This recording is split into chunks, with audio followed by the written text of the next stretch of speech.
Welcome to Simplify to Scale, a show dedicated to helping you scale a high impact and high profit business that you love without all of the complexity and chaos that can keep you trapped in the day-to-day. I'm your host, Krista Grasso, and with decades of scaling experience, I know what actually works and what's just hype. So if you are done with all of the one-size-fits-all scaling advice and all of the overnight success promises, and instead you want proven practical strategies that will help you simplify operations, elevate your leadership, amplify profits, and scale sustainably, let's dive in and get started.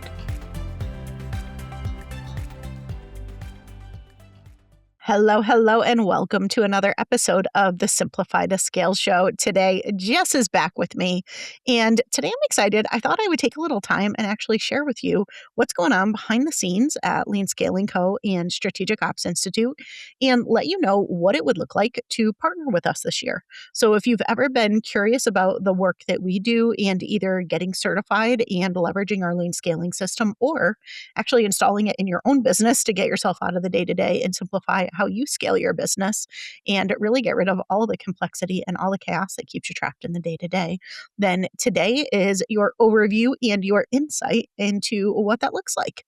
And if that is not of interest to you, you can either exit this episode or you can hang out and you can listen to the why behind the what, because I'm going to be breaking down a little bit of some of the pivots that I've made and some of the changes that I've done, which this year are really more 1% to 5% refinements. I'm doing the same thing I've always done.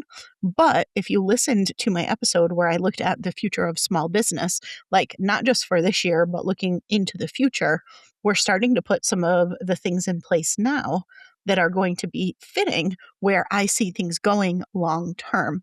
So they may be very subtle shifts. They may not even be ones that you would notice if I didn't walk you through them. But that being said, I'm going to dive into a little bit of all of that. So Jess, welcome. I'm excited for our convo tonight. Yes, so excited to be here, especially as we are into the year and just going and just seeing how things take us on a different journey this year in comparison to last year. So yeah, I'm excited about it. Yeah, you guys have heard a little bit of my journey of last year, and last year being a bit of a rough year. Jess had equally a rough year, if not more so, between the both of us. It was we were really looking forward to the start of this year. We were, yes. All right, so let's get into it. So I'm going to talk about this through kind of some common themes, and then I'll break down the difference between Lean Scaling Co. and Strategic Ops Institute. So if you think about what we do best, when I think about the problem ultimately that I help businesses solve, regardless of which way you enter into our work, it's letting you live the rich, fulfilled life that you want to live, letting you achieve the beautiful, big, bold vision that you have for your business, for your work, and ultimately doing what it takes to make that possible. So I'm going to share with you something that can be surprising to people sometimes. Most people see me as a systems person. A lot of people see me as an ops person. It depends on the context in which you know me. Others see me as more of that strategic creative person. But here's what's really interesting that most people are like, wait, what? I actually am not one of those people who actually really loves ops or really loves systems. And if you're like, wait a minute, don't you help people with ops and with systems? It's not that I don't love them. I do. I really do. I mean, I love everything that I do. But at the end of the day, what I love is results. I love taking an abstract idea, a passion, something that somebody like literally dreams up out of thin air, or a problem that they see for their market that they so badly want to solve. And they know that they could do something better than anyone else, or they see the gaps in the market and they know what they can do. I want to help them make that real. And I want to help them make that real in a way where they're not working 24/7 and giving up the very life that they built the business for in the first place. Because I've done all those things. I have done them repeatedly. And I have learned this lesson over time. And I'm just so passionate about helping people with it. So the reason I talk about operations, the reason I talk about system, the reason I talk about team, the reason I talk about all of the different things that I talk about at the end of the day is not because those are what wake me up in the morning and get me to jump out of bed. It's because those are how people achieve the results that they want. That's how people make that beautiful, big, bold vision a reality. It's how you're able to get yourself out of the day to day if you're a founder of your business. And so to me, I am a big believer of if you're going to do something, you do it in the most simple, streamlined way possible. It is just kind of like how my brain works. It's how I break things down. Like, no, why would we take the long, windy, expensive, draining path when we could just do this? And so, because of that, that's part of why I help people with these things, because I don't do it for the love of the thing. Operations is just something I'm really good at. Systems is something I'm really good at, but it's not like I love it so much that I'm so enamored by it that I want to spend all day and every second doing it. I'm like, no, this is a means to the destination. So let's make it as effective and as simple and as streamlined as possible so we could get to the destination. And that's something that can be a little surprising to people. They're like, well, I just assumed that you like love systems and you love, and it's like, yeah, I mean, I do, but it's not like there's some people who are ops people for ops people. And I get that in some hand. And I've also worked with some who accidentally over architect everything or create an SOP for things that never needed one, and a tool for something that never needed it, and a system for something that never needed it, because they're so enamored with ops for ops sake or systems for systems sake. I'm obsessed with results. I'm obsessed with vision. I'm obsessed with taking something and making it a reality. I'm obsessed with sustainable success. Like, those are the things I'm obsessed with. That's why everything I do is rooted in rich, fulfilled life. It's what I care about and I'm so deeply passionate about. So every single thing that I do, the problem I solve is helping you do that. The way I help you do it, there's a million different ways to get to your vision. There's a million different ways to get to your own unique definition of a rich, fulfilled life. It usually passes through SPSTI, strategy, planning, systems, team, and insight. You kind of can't get there without passing through that, which is ultimately the lean scaling system. And so that's why I developed it, is how do we get you there in the way that feels the most aligned, the most fulfilling, and that's the most simple, and that's the most streamlined. So Jess, I'm going to let you add some commentary onto this, because you experience this from the other side of it as the one who has to help me in this wild and crazy journey. Exactly. This is true. The interesting thing is, the more I hear you talk, the more I realize how we complement each other really well, because we both have similar thinking when it comes to, and we've had conversations before where it's just like, arriving at that destination, regardless of like what your journey and path is. However, we both also have like the things that give us a little more excitement.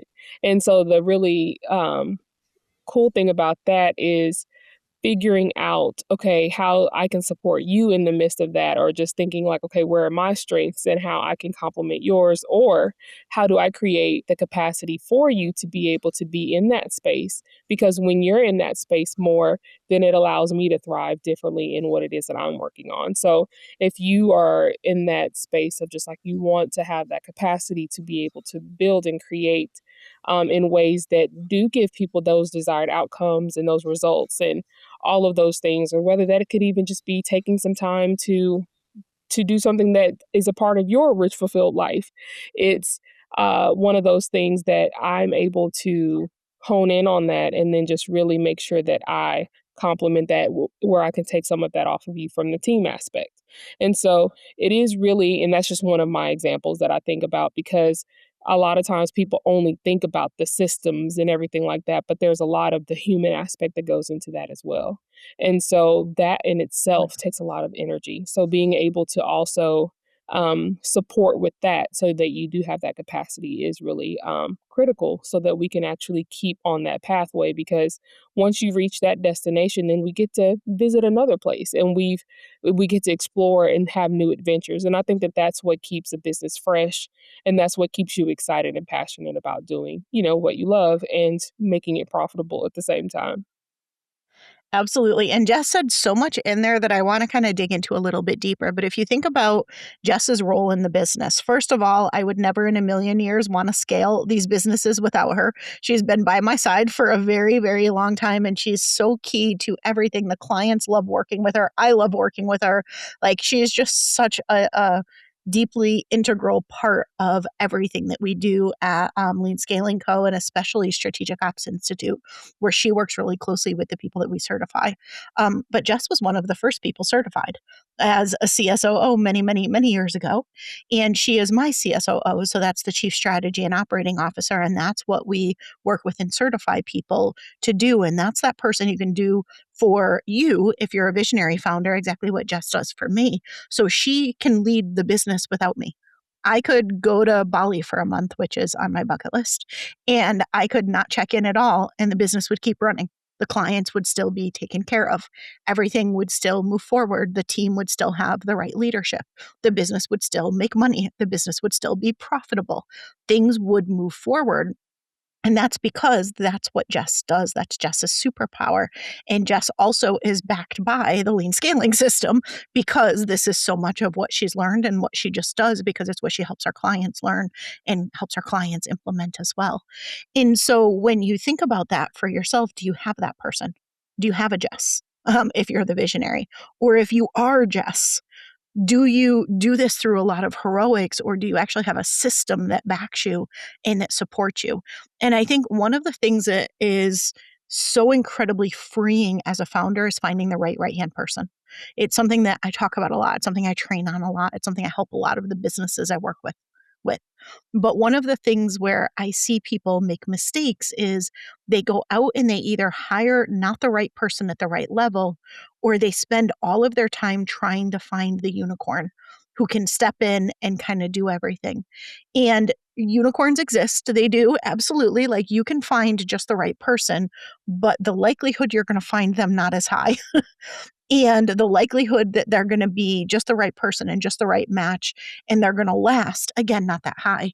And so I think when you combine somebody who is the right person with the right system, all of a sudden, that's where you have the force multiplication, the amplification, the results in ways that you don't get without them. If you just do the system without the person, then you're still typically the one running the system. If you just have the person without the system, the person takes on all the complexity, they take on all the dependency, they take on everything that you're trying to get off your plate, which is great, but then it all falls on them instead. And so it's not that you actually solved it in the business, you just moved the ball. Like you're not holding the ball anymore, now they've got the ball. And so what you really want is the combination of the person and the system. And when you have the combination of both, that's how, as a founder, you're able to have freedom and actually get out of the day to day because they understand how to make the structural shifts in your business for that to be possible. And they know how to lead the team and show up at that level and have conversations with you at that right strategic level to be able to move the business forward and do this without you having to be involved in everything. It's such an incredibly critical thing. But the biggest gap, the biggest mistake I frequently see is people do one or the other. They try to hire the unicorn and they don't have the system, or they invest in, they don't even put the ecosystem in place. They do one off fixes and then wonder why they're still trapped in the day to day. They follow the advice of, oh, we'll just hire a manager or learn how to delegate better or go document a bunch of SOPs. And so they follow this advice that has a place, but without the broader context, without looking at the business as an ecosystem and without putting the right structures in place, none of them work. And if you've tried to do those things, you probably learned they were very expensive exercises in time and money and did not actually get you out of the day to day. They might have actually trapped you more in the day to day. And it's because the overarching structure wasn't in place to support you not being in the middle of things. And so I think it's really that combination of both things. You want the right person with the right system coming together. And that ultimately is what enables a founder to have freedom. And if you are that person who is partnering with the founder, you want to be equipped with that right system. And you want the system to be one that is looking to the future, that is really focused not just on operations, but on scale and on scalable growth. Even in an operational type role, you have to understand marketing and you have to understand growth. You are not leading it in the sense of you're not the one off doing the marketing, but you can't can't be an effective right hand to a founder if you don't actually understand how all the puzzle pieces fit together to paint the picture of the vision. You have to understand and be able to orchestrate the pieces to be able to be the person who could lead the business on behalf of the founder or to partner with the founder to bring that vision to life. And I think there's a lot of gaps. A lot of people who know operations really well, I mean, like they are just superstars at operations, but they're gapped in some of that other understanding, which causes the founder to then hire like a COO and a CMO. But if you look at the way the like circles overlap into a Venn diagram, there's a big gap still. It's like the CMO is really good at creative. The ops person is really good at the running and the systems. The founder has the vision, but there's no one who's like the glue connecting it all together and making sure that the creative is operationalized and that the operations connect with the, the marketing and the sales and that the delivery and everything is integrated. And so you do really want, when I look at the future of small business, I think to me, the CSOO role is one of the most critical roles. Every founder, I talk to 7 and 8 figure founders every single day. I'm in masterminds. I have conversations. I'm just kind of the person people call when they're trying to figure out, okay, how the heck do I get myself out of the middle of all of this? Why is it this hard? What am I doing wrong? Like, it's like I have these conversations constantly. I've had 2 already today before we're recording here. And I mean, I have the same conversations with people over and over and over again. And ultimately, what they need is the CSOO role. And what they don't believe even exists is the CSOO role. And it does. But the reason why it doesn't exist more broadly is because most people are filling it through pure heroics without the right system to support them. Um, or they are trying to install, founders are installing these one off solutions and trying to have someone at a much lower level in the business, someone not at the right level, be the right hand. And your VA is not your right hand, your OBM is not your right hand. Fantastic, great, integral, sometimes part of getting things off your plate and moving the business forward, but they're not your right hand person. They're not your right hand person, especially when you get into that 7+ figures. Maybe when you're first starting out, if you're in low 6 figures, they might act as right hand, but they're not truly your right hand. And so I think that's some of the gaps that I see, some of what I see, which takes us to what we actually do and what we're focused on for this year. Before I dive into the big reveal, which is not so big whatsoever if you know our work, because like I said, it's like a 1 to 5 degree shift. But anyway, Jess, anything to add? Uh, when it comes to just concept and even when people put themselves, I don't wanna say in a box because some people refer to themselves as COOs, and that's great. So, there's nothing wrong with that. But one of the things that I really like about the expansive component of the CSOO role is that it gives you the ability to think outside of the box, or what we would say kind of like the ops box. And so that's where I think you tap into a different realm, and that's where the gaps do close because you are so well versed and knowledgeable in a vast, in vast areas that are necessary to be able to run the business in the founder's absence. Because there's often those times where you'll have someone that's the right hand, but then there's like typically like there's that gap of like, well, that's I don't touch that or I don't do that or only the founder does that. And so what I really like about with the CSOO role is the fact that those gaps are either diminished or significantly minimized to the point where you become so confident because you expand beyond the box of just being the COO. And there's nothing wrong with it, but even that in itself is like the ability to be able to strategize and think beyond and doing something in a sustainable way is so critical because you're not even thinking about the what works now. You're not putting out all of the fires right now. And that's what I think becomes where a lot of operators or people that are in those operational leadership roles tend to hit burnout because they're constantly having to put out the fires and they don't have the ability to actually approach it from that perspective with the strategy and doing it in a sustainable way. Because the goal isn't to just eventually the fire extinguisher is going to run out of juice. And so you're going to have to find methods that will actually be sustainable and healthy for you and then healthy for the team that you're supporting and the clients that you're supporting. And so I do just even appreciate the fact that it's more encompassing and it allows you to not be limited. And it also challenges operators to think outside of that brain to where it's like, is it this system or how can I think beyond what's been done? And I think that as we're especially towards the end of 25, we were always talking about like, what does the future look like? That strategy component is what triggers that thought and what really inspires that to be an ongoing thought process, especially with just being in alignment with Kaizen and everything else. Absolutely.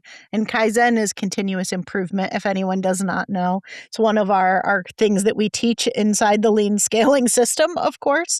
It's one of the lean principles. But that being said, absolutely what you said there, Jess. And when we look to the future, strategy, absolutely critical. But also when you think about the person that you have sitting next to you as your right hand, the person that you're trusting to either, partner with you in the business or potentially even run the business depending on where you're at and what your vision is and what you feel called to spend your time on. When you think about that, do you want the person who understands how to run the business you have today? Or do you want the person who understands how to scale a business to where it wants to go next? There is a very, very, very big difference. And most people who learn any sort of operational training, any sort of operational role at any sort of level, including COO, most learn how to run and optimize the business that you have today. They do not truly understand scaling. And I will tell you right now, as someone who's been scaling businesses for more than 30 years, when you look at most of the scaling systems on the market, what most people call scaling is not scaling. It is never going to get you where you want to go. It creates more dependency on you. It does not actually have sustainability or founder freedom or not burning out the team instead of you in mind whatsoever. Most scaling advice is downright terrible. I hate to say that because I'm usually a very positive person, but just most of what I see, so much of what I unwind when I partner with clients is the bad advice that they followed, the team structure and the hiring decisions that they followed from someone who does not realize that they are using an antiquated model that where it originated from, they don't even follow that model anymore because it's ineffective. The way that people are told to systematize things. Just document your SOPs and you'll have freedom. You will not have freedom. You will have a lot of pages of digital paper collecting digital dust that nobody uses because you only need them when you don't hire people at the right level. And that being said, SOP is not knocking SOPs. They're valuable. There is a place for them. You do need them in your business, yes. But most people think SOPs are the answer to everything. And most people think that you need SOPs for everything. You don't when you understand the right structures and the right team design and how to actually build a team that works like high performing team and you've got the right people in the right roles at the right levels. And so much of the advice that's out there and so much of what people are told just keeps them very busy. It keeps them constantly on the hamster wheel. It's not a single hamster wheel. You got like a whole farm of hamster wheels going on in the business. It's impossible to keep up with any of it because none of it is designed for sustainable success and none of it is truly designed to get you out of the day to day. And if you ever hired somebody maybe at an earlier stage of your business, maybe like an OBM, and they promised you freedom, and they're going to take a whole bunch of things off your plate, they're going to put your systems in place, they're going to document your SOPs, they're going to manage the projects and the team, and you hear that, and it sounds really good and it works for a while. And they come in and you're like, this is amazing. I don't have to do this anymore. This is amazing. This is great. And then the business grows. And all of a sudden, those things are not only back on your plate, but worse than ever. And that person who you used to look to and that person who used to be that person that you relied on, you realize they've tapped out they've like maxed what they're capable of doing. They can't help you take your business to the next level because they've never helped a business go to the next level. They're very, Mhm. very good at what they do and they got you to where you are now.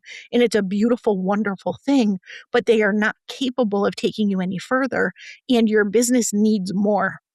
It needs you to be in a different place. it needs to be in a different place. It needs different things of the people that are supporting you, including them. And that's why these things come back to you. And so you like taste freedom. And then all of a sudden it's like, just kidding. Let's give it all back to you and plus some, right?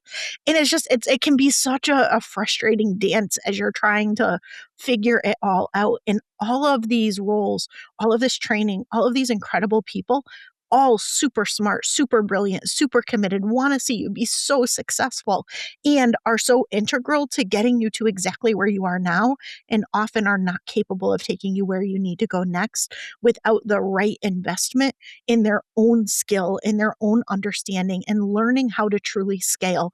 And I can't tell you how many people I talk to, they're like, "Oh, yeah, I know how to scale. I managed a launch for somebody." And I'm like, "Amazing." And that is not scaling. Like, a launch is a part of scaling. It's a very small part of scaling, or I know how to scale. I can create the systems in the business. It's like amazing. And by system, do you mean system or do you mean SOP? And they mean SOP. Um, and even if they meant system, it's like that's a part of it, but that's not actually scaling. So few people actually understand scaling, and so few people actually teach scaling in its entirety as the ecosystem that it needs to be in the business. And as a result of that, those gaps are the very things that keep the business from the results that you're trying to achieve and the freedom that you're trying to get so that you can live your rich, fulfilled life. And so, with all that being said, here's how we help you change that. So you probably have heard me talk about this many times over, but I've developed a lean scaling system probably, I don't even know how long ago now, maybe 20 years. It's been a long time since I've used the lean scaling system. It's been quite a long time. And this is our signature system that we use to help businesses scale in a much more simple, sustainable way.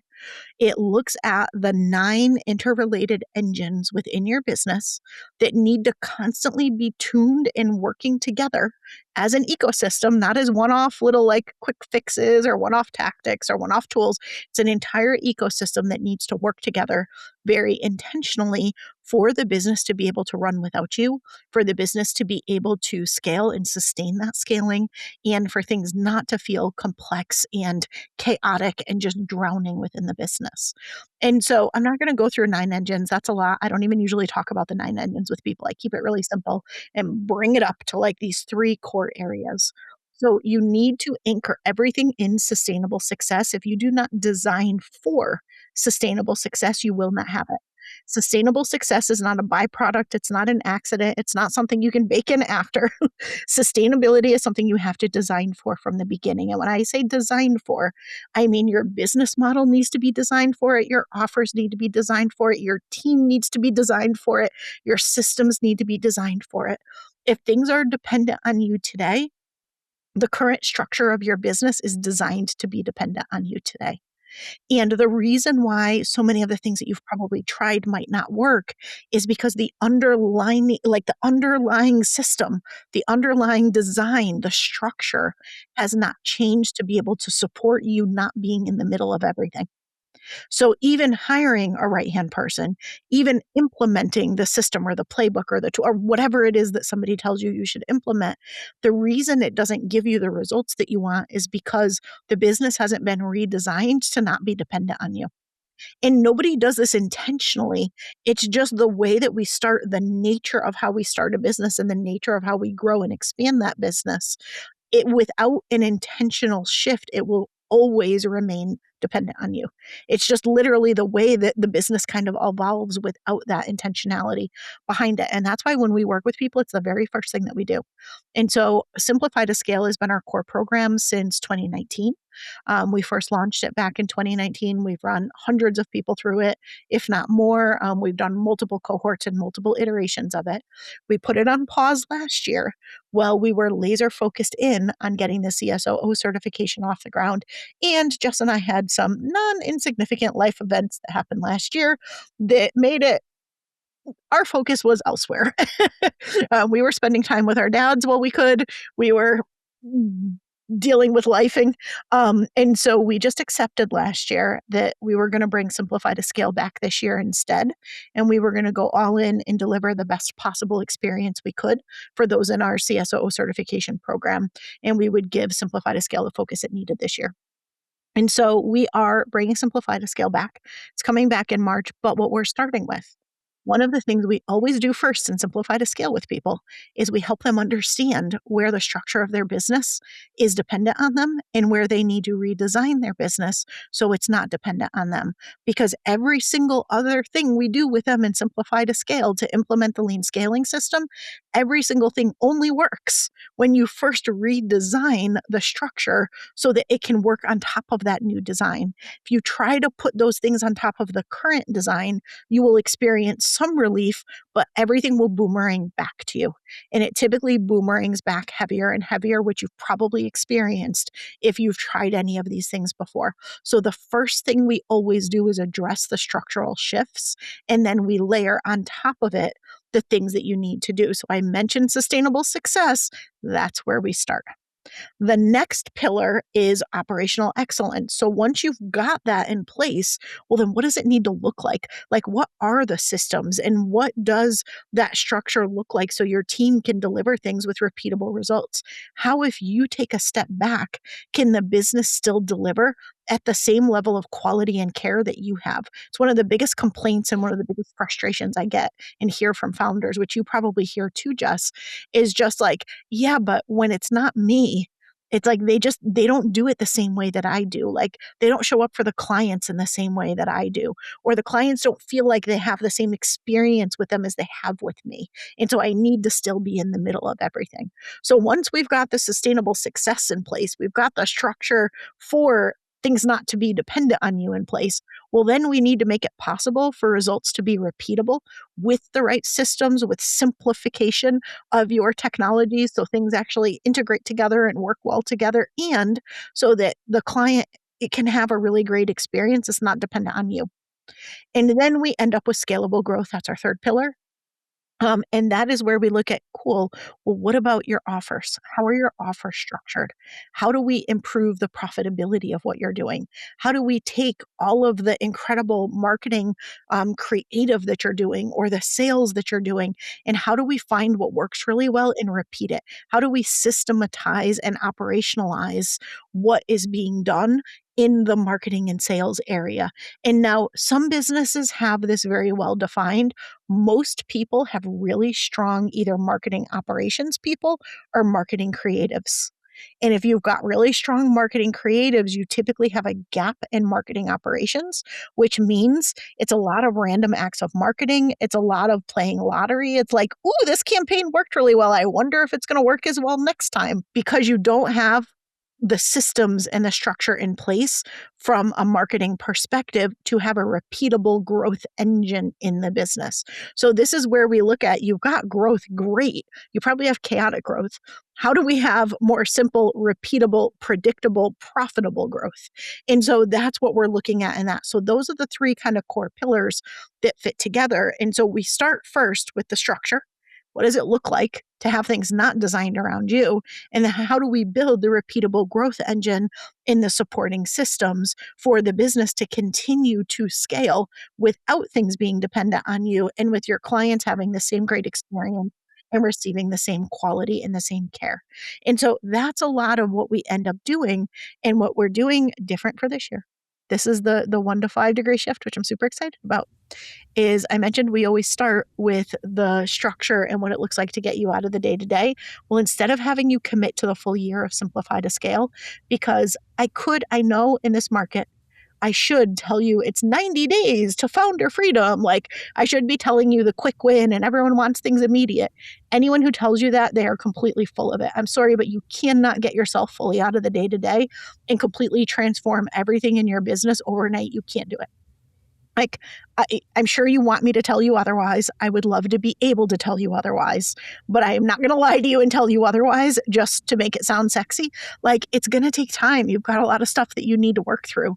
And I know that's not a sexy sales pitch, but when you've tried all the sexy sales pitches and they didn't work, and you're ready for something that like actually legit is going to transform your business and make it possible not just to step out, but to like stay out instead of having to keep getting pulled back in, this is the way that you do it. But we did want to simplify the process. So we've added in a 4-week sprint.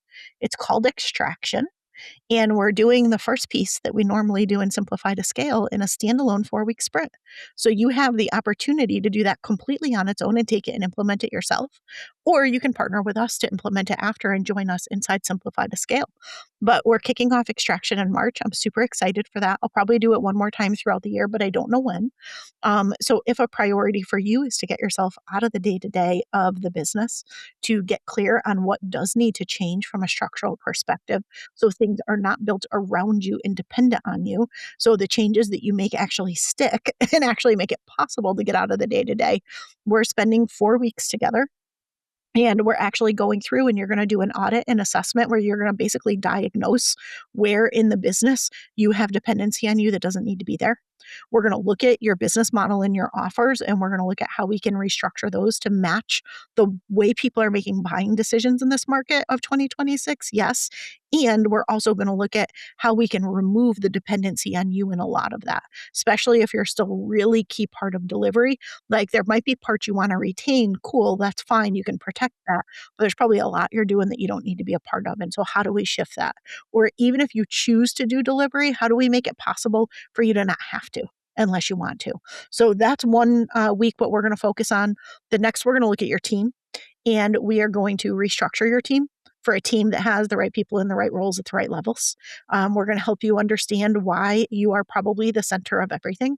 And as you hire more people, as you try to learn to delegate better or hire managers or follow all the poor advice that people give you, um, that being said, it sounds like good advice in isolation, and they're all key things that you do need to do, yes. But without the right team design, they're things that don't actually give you the result. So we're going to show you how to do the right team design so that you actually get the results and you have the right people in the right roles. So that's one week. And then the next week, we are going to dive in and we are going to actually look at your systems. We're going to look at the operating system of your business. We have an operating system that we install in every business. It's the backbone of the lean scaling system. It's called the Lean Business Operating System, or LBOS for short. Um, and so we're going to look at this in your business, and we're going to look at, based on where you are, where are your systems really strong? Where do you have gaps? Where do you have things that are fragmented and not connected with one another, that's causing more complexity, more expense, and just more chaos in the business than is necessary? And then the final week, we're going to take all those findings. We're going to look at the diagnostic results. We're going to look at what we do in each one of those interactive workshops where you've got your system structure now reimagined, you've got your team structure reimagined, and you've got your business model and offer structure reimagined. And we're going to put that into a roadmap that you can actually go off and implement on. So you and your team could take that action, or you could step right into Simplify to Scale, and you could partner with us to be able to do that. So, Jess, I'm so excited about this year. I don't know why I didn't carve off extraction sooner as its own thing, but it's Yeah. done. It's done. That is our shift that I'm super excited about. How about you? I'm extremely excited about that because it makes it where you can expedite the clarity. And I think that that's one of the really, really, really critical components because you don't know what you don't know. And some of the times we're trying to assess what we think the issue may be or where we think where we have a gap. And I'm using this even with how we're using it. Completing a sprint that's actually this valuable is something that can completely transform your business. And so that's the thing that I find extremely valuable because of the fact that we're in a society where things are overused and kind of saturated. And so it's like you hear scaling all the time, you hear sprint all the time, you hear so many different things. But even when it's broken down in a clear and concise way, and it's not just an overload of information, but it's actually giving you the clarity with an actionable plan associated with it. And then it's like you have different pathways in which you can achieve whatever you outline on your roadmap. So that to me is something that is so critical to being able to be successful. And so, even as you're saying this, it feels right, even for us as we're evolving and doing things within both brands and both sides. It was one of those things. Once you said it, I was like, "That's it." And so it's a really nice pathway, even if it's that a subtle pivot, but it's going to make a massive difference. And I'm going to give you a little bit of the strategy behind the strategy for those of you listening to say, why is she doing what she's doing? And if you've heard me talk about the fact that one of the things we've taught for a really long time is a gateway offer. And what used to be our gateway offer into Simplify to Scale was our waste assessment. So we would always start with an assessment and we'd look at where you were wasting time and money in the business. Well, we're still sort of doing that through this, but we've transformed it to be the thing that I'm hearing from founders most often right now and the thing that I think founders are going to continue to want more and more into the future, right? Especially when you've hit that point of getting your business to seven figures or more. Like you do not want to be in the daily weeds and the daily operations. You have so many things that you want to do. You probably want to write another book or do another TED Talk if you have not already. You probably want to go start something else or do some investing or like there's all these things that you end up expanding your influence. You might want to be spending your time growing as the leader of the business and joining different masterminds or traveling. It's just the things that you want to do and the things that you're willing to do shift the further you go in business. And so it becomes more and more necessary. And so when I looked at our gateway, that's still, I think, a really fantastic, great gateway with the waste assessment. And we will still do that in certain instances, but this just felt like the right place to start. So we knew we wanted to pivot, not our offer as a whole, because Simplify to Scale, like I said, it's solid. We've been doing this since 2019. We have transformed so many businesses. I know that that in and of itself is the right overall solution.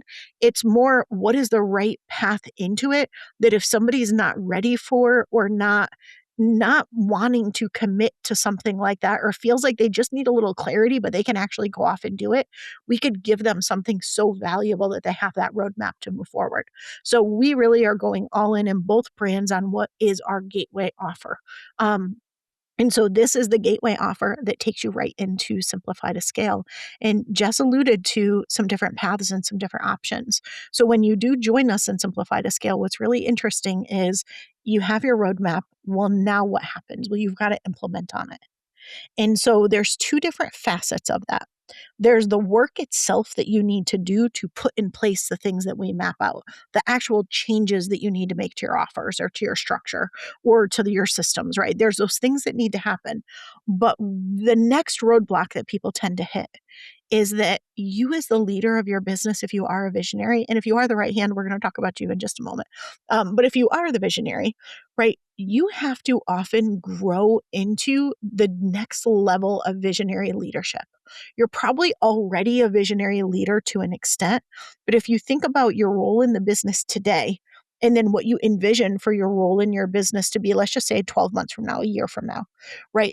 Who do you need to become to make that possible? Where do you need to learn to trust in other people? Where do you need to learn to release control? Where do you need to maybe learn how to navigate and handle a situation that you've never faced before, which happens as you have different team and different structure of team. And as you actually start to scale your business and make bigger impact, you're serving more people, you're reaching more people. There's more that's happening that you need to handle. You need the capacity to handle it. And I don't just mean the time capacity. You need like the mental, emotional capacity to be able to handle it. And you need to know how to navigate these different things. And so part of Simplify to Scale, you get access to the Visionary Collective. And this is our twice a month think tank where we talk through the real world things that you are experiencing. If you've never had a right hand person at the level that I talk about, and all of a sudden you bring them in, it will feel incredibly freeing in some ways. And it will feel incredibly weird and like you don't even know what to do with yourself and you're not even valuable in your own business anymore in other ways. Like sometimes people at first are like, oh my God, this is such a relief. And then they're like, oh my God, I don't know what to do with myself. And so there's a lot that you navigate personally as you make these changes. And it's like when you're in the middle of it and you're drowning and you're feeling so overwhelmed and you're like, oh my God, I just want to get out of the day to day. That's all you can see. But you don't always think about, well, what does it actually mean for that to be true? What does it actually look like to get there? And what do I have to go through and how do I have to grow to get there? thinker. And so that's what we do in those think tank calls. And as far as the implementation itself, we give you options. We'll completely do it for you. We have done for you scaling services. We will do that. We'll partner you with one of our certified CSOOs if you want to bring someone into your team instead. Or we will come in as your team. My team becomes your team and we do it for you. One of the things that I highly recommend is if you have somebody, maybe you have a really fantastic ops person on your team. Maybe you have a fantastic COO, or you have a fantastic director of ops or OBM, or somebody that you feel is really capable, but maybe does not yet have that kind of scaling skill that I was talking about, that true strategic partnership capability yet. Well, we will actually train them how to implement for you. So you keep your person and you just send them to us and we guide them and we mentor them and we train them and we actually certify them. So it's a way that you can show that you're investing in your people, because anyone in an operational place, they love certifications. They love, love, love certifications. So if you show that you're not only believe in them, you invest in them, and they're going to have a certification coming out of it, they will love you for life. Like, it will be a really great thing, but also they will know how to take action and implement on the roadmap that you've created, and they will understand the lean scaling system. It's what they get certified in. So they understand the system for scaling your business in a simple, sustainable way and getting you out of the day to day and keeping you out of the day to day. And so that's the key. And so that's simplified to scale. But if you're listening to this and you're like, hey, I'm the consultant or the fractional that that founder hires, like that's some of what I do with them already, but I don't have a full system to do it. It's just what I've developed and what I've done over all the years of doing what I'm doing. We are also opening up our next cohort of CSOO. That's our Chief Strategy and Operating Officer certification. And that is where you do learn the lean scaling system inside and out.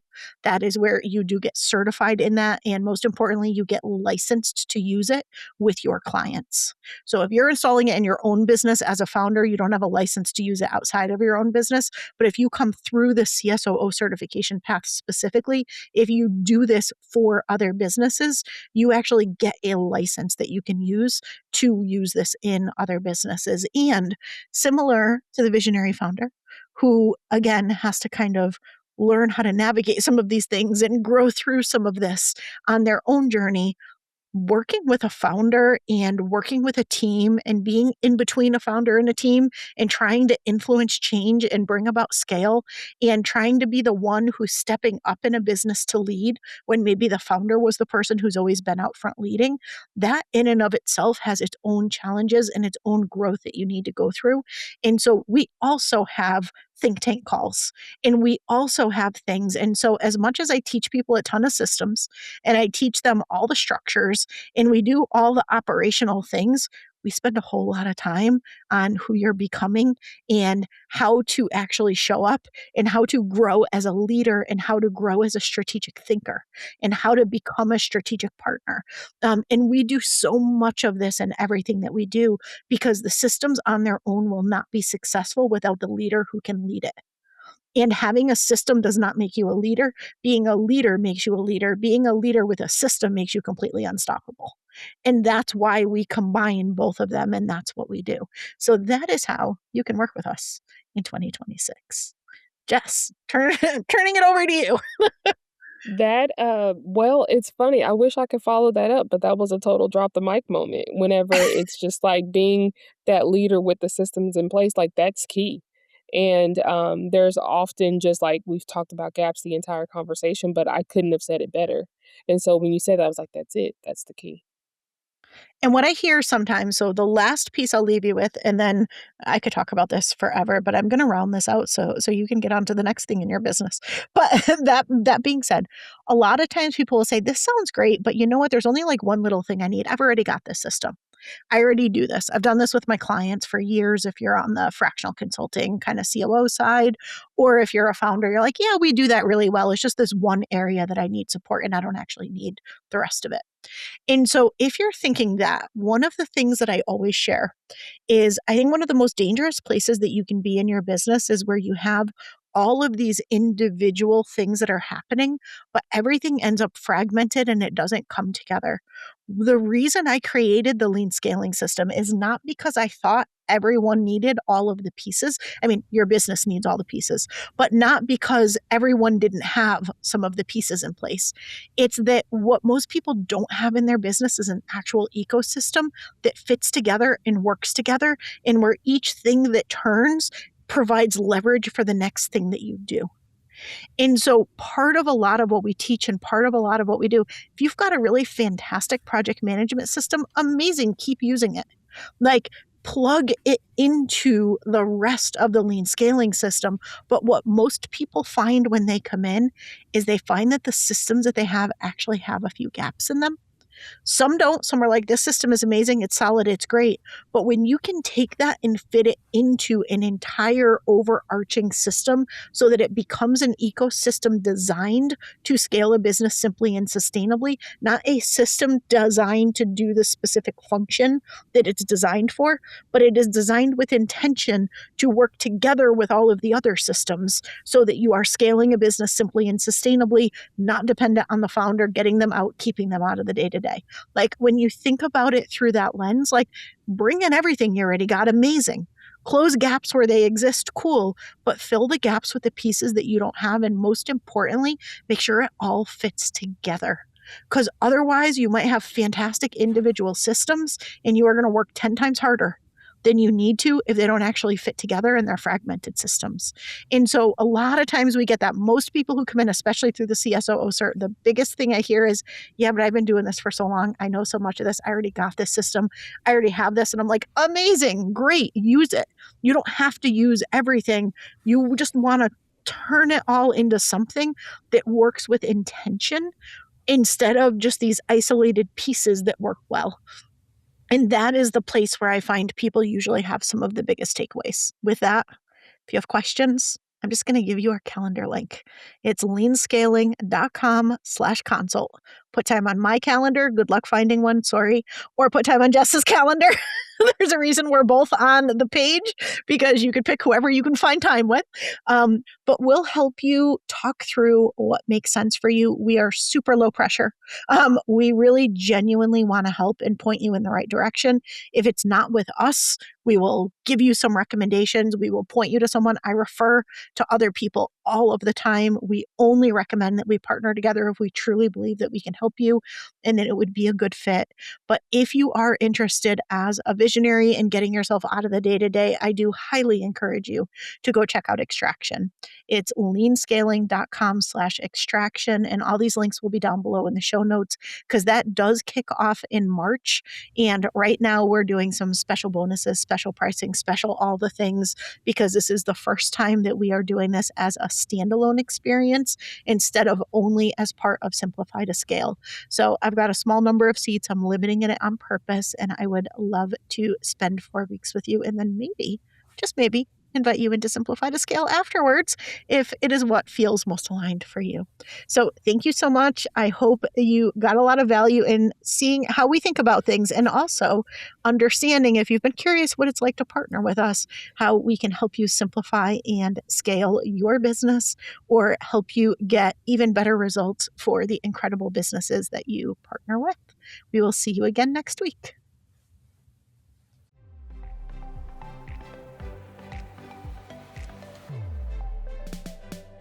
If you are a visionary founder ready to get yourself out of the day-to-day operations of your business and scale in a much more simple, sustainable way, I have just the thing. Register to join me for my Scale Simpler workshop at scalesimpler.com. In it, I break down the hidden barriers that keep you trapped in the day-to-day of your business and what to do to finally extract yourself once and for all so things do not keep coming back onto your plate. And if you're someone who partners with founders as their right-hand advisor, consultant, or fractional, I invite you to explore our scaling certification and licensing programs at strategicopsinstitute.com.